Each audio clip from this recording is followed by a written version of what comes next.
So today we're going to go over basics for the screen logic.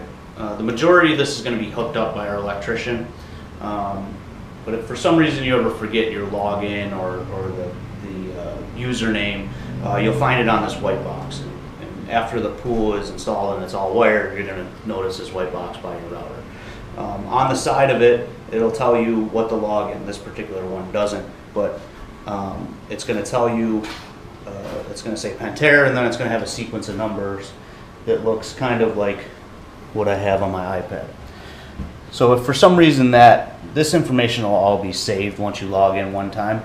If for some reason that goes away, just look on the white box and make sure you type it in exactly how they have it. Pentair, :space, whatever the sequence of numbers with the hyphens, exactly how it shows on the box.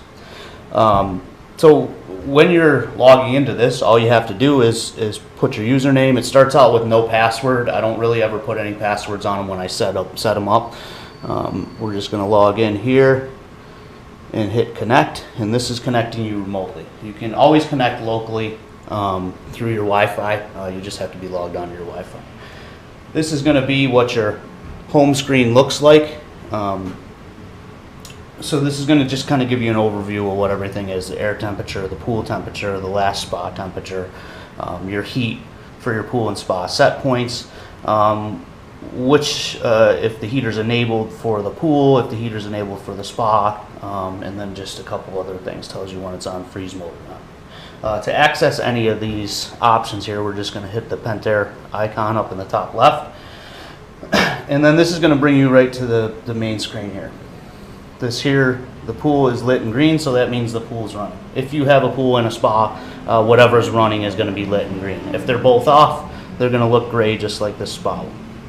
So if you want to adjust your heater for either one, it's just going to be these up and down arrows. Okay. Any water features that you have is going to be in the feature section.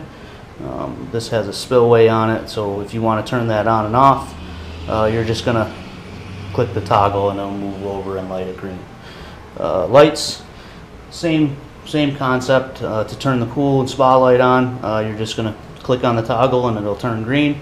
To change the actual light shows, you're just going to click on to IntelliBrite, and it's going to give you all your light shows as well as your solid colors. If you have a salt system, it's also located in here as well. It's going to tell you what your pool output is, what your salt level is, and then you can adjust the percentage of chlorine output. You can also change schedules here,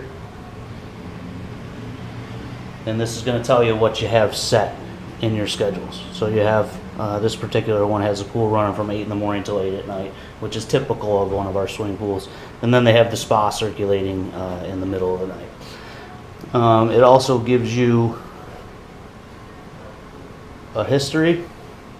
And this just kind of shows you heat loss and temperature change and all that stuff. So if you really want to get detailed, this will tell you when you're losing your most heat, when you're gaining the most heat, the hottest part of the day, and you can go through that way. Once you click off of this and you go back out and you want to go back in, it's going to bring you back to your login screen. Then all you're going to have to do is just hit connect again, and it'll reconnect.